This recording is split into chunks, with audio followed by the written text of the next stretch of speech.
Mungkin Sobat TVUI sudah tidak asing lagi dengan minyak jelantah. Minyak ini sama berbahayanya dengan limbah lain jika langsung dibuang tanpa diolah terlebih dahulu.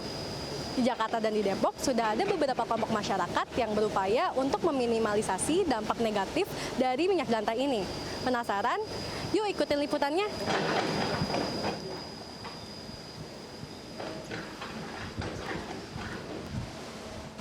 Ibu-ibu RT 8 RW 9 Kelurahan Jatijajar Kota Depok ini tidak sedang melakukan demo membuat kue atau arisan.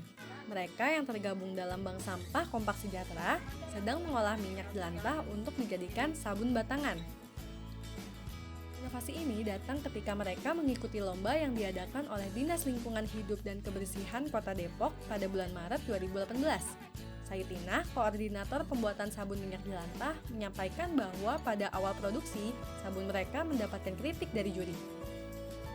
Juri itu sepertinya tertarik, tapi ada yang dikritisi. Kenapa aromanya masih apek seperti jelantah? Kenapa warnanya nggak menarik? Akhirnya saya punya teman di PKK yang memproduksi deterjen. Kita datanglah ke sana. Alhamdulillah beliau juga welcome. Diajarinlah tentang bahan-bahan yang dibutuhkan saat membuat deterjen tersebut. Perbaikan produksi sabun ini terus dilakukan hingga membuat mereka mendapat juara 1 pada lomba bank sampah tingkat Kota Depok. Sabun hasil karya mereka pun mulai dikenal oleh masyarakat. Dalam sebulan, ibu-ibu ini mampu memproduksi hingga 300 batang sabun. Kesehatan lingkungan menjadi tujuan utama pembuatan sabun ini. Sebenarnya selebih menyelamatkan limbah supaya tidak menjadi sesuatu yang mengganggu masyarakat kan awalnya. Masalah yang ada di masyarakat kan selama ini banyak beredar minyak-minyak yang ternyata dibeningkan kembali.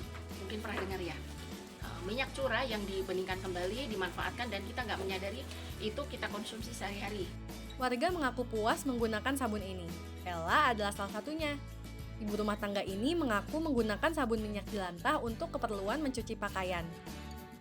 Ya karena nyuci bekas-bekas itu bersih gitu.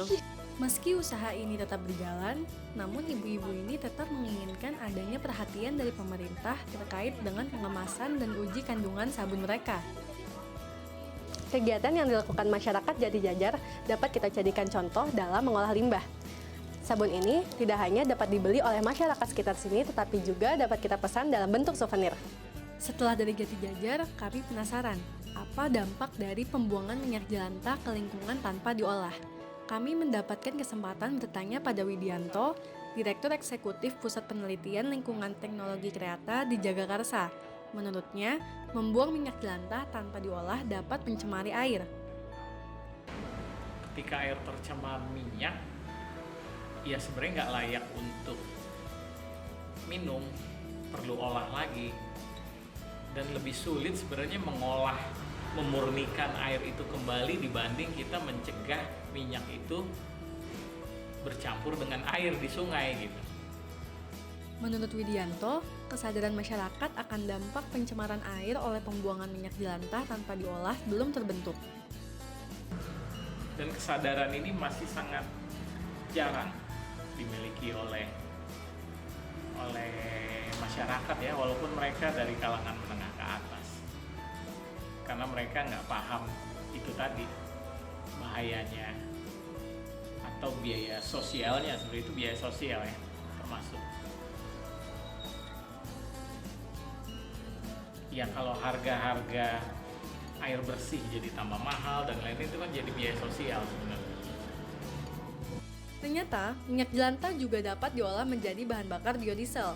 Widianto bersama rekannya, Hendro, mengolah minyak jelantah menjadi bahan bakar biodiesel. Cara ini memudahkan proses penguraian minyak jelantah. Ya, proses penguraiannya jadi bahan bakar itu akan dominan menjadi CO2, karbon dioksida, karena proses pembakaran. Jadi proses penguraiannya lebih cepat ketika dijadikan bahan bakar ketimbang kalau dibandingkan dengan dibuang begitu saja di tanah begitu kan, proses penguraiannya oleh bakteri-bakteri kan prosesnya itu lama dan membebani begitu tanah. Kami diajak untuk melihat alat yang digunakan dalam mengolah minyak jelantah menjadi biodiesel. Proses pengolahan minyak jelantah menjadi biodiesel tidak sampai sehari. Sudah itu, dan proses secara keseluruhan itu paling cepat dari mulai proses pencampuran bahan baku sampai dengan pengurangan kadar air itu sekitar 4 jam paling cepat. Itu tidak termasuk dengan proses pengendapan pemisahan jelantah ya Mbak ya. Jadi kalau jelantahnya masih perlu lagi dipisahkan karena kualitas jelantah itu berbeda-beda.